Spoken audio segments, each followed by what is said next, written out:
என்னங்க இன்னைக்கு என்ன டிஷ் செஞ்சு காமிக்க போறேன்னா சோள இட்லி தாங்க செஞ்சு காமிக்க போறேன். பாருங்க, மாமூலா நம்ம அரிசியில தாங்க இட்லி தோசையெல்லாம் செய்யறோம்.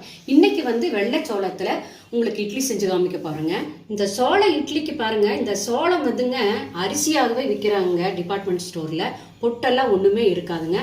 அவங்களே சுத்தமா புடைச்சு அரிசி மாதிரி செஞ்சு கொடுத்துருக்குறாங்க. சோளம் பாருங்க, இந்த டம்ளர்ல 4 டம்ளர் எடுத்துக்கலாங்க.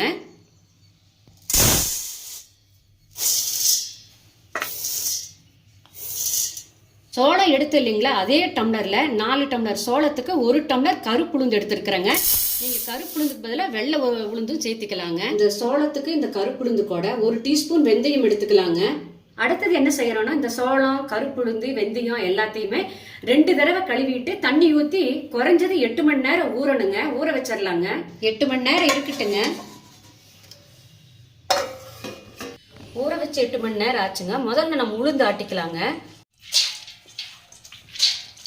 நம்ம இட்லிக்கு மாவு ஆட்டுவோம் இல்லைங்களா, அதே மாதிரி என்ன பண்ணுறோன்னா உளுந்து தண்ணி தெளித்து ஆட்டணுங்க.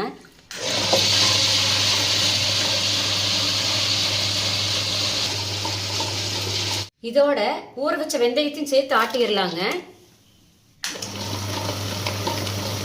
உளுந்து ஆட்டிட்டு இருக்கட்டுங்க. நம்ம சோளம் எடுத்தோம் இல்லைங்களா, அதே டம்ளரில் 1 டம்ளர் லேசான அவுல் எடுத்துருக்குறேன். இந்த அவுலை கழுவி 10 நிமிஷம் ஊற வச்சிடலாங்க. 2 தடவை அவல் கழுவியாச்சுங்க. 1/2 டம்ளர் தண்ணி விட்டு ஊற வச்சிருங்க.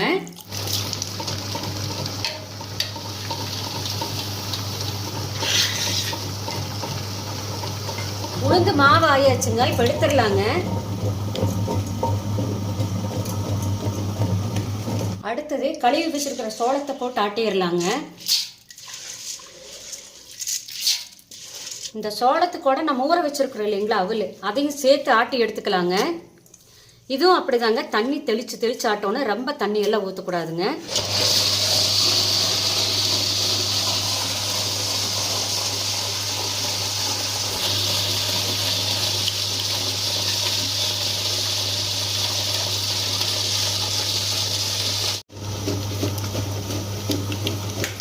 சோளம் ஆட்டியாச்சுங்க. அரிசி மாதிரி நைஸாக ஆட்டக்கூடாதுங்க. இப்படி கையில் தொட்டு பார்த்தீங்கன்னா கொஞ்சம் பருபருன்னு இருக்கணுங்க. இப்போ மாவு எடுத்துடலாங்க.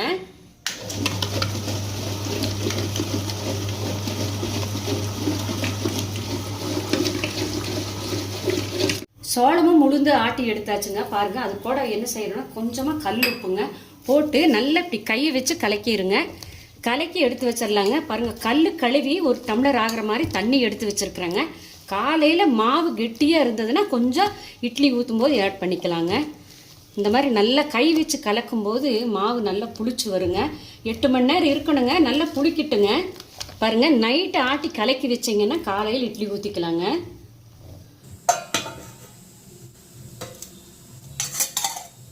நைட்டு மாவு ஆட்டி வச்சதுங்க. மாவு பாருங்கள் நல்லா புளிச்சிருக்குது பாருங்கள். இப்போ நம்ம இட்லி ஊற்றிக்கலாங்க. அதுக்கு முன்னாடி மாவை நல்லா கலக்கி விட்டுருங்க. மாவை கலக்கிட்டு கெட்டியாக இருந்ததுன்னா நம்ம கல் கழுவி வச்சிருக்கிறோம் இல்லைங்களா தண்ணி, அந்த தண்ணி கொஞ்சம் சேர்த்துக்கலாங்க. மாவு பாருங்கள் நல்லா கெட்டியாக இருக்குது. பாருங்கள், கொஞ்சமாக தண்ணி சேர்த்துக்கலாங்க.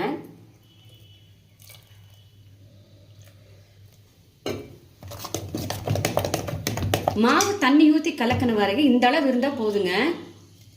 இப்போ இட்லி ஊற்றிடலாங்க.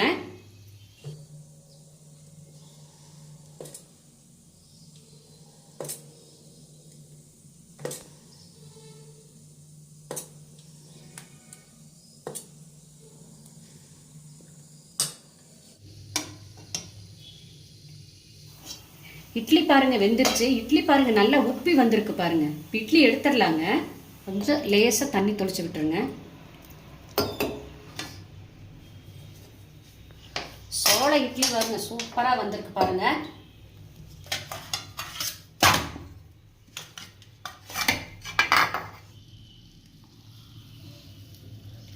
இட்லி பாருங்க துணிக்கெல்லாம் ஒன்றுமே ஒட்டவே இல்லை பாருங்க. சோள இட்லி பாருங்க எப்படி வந்திருக்குதுன்னு அவ்வளவு சாஃப்டா இருக்குதுங்க. பந்து பந்தா இருக்குது பாருங்க.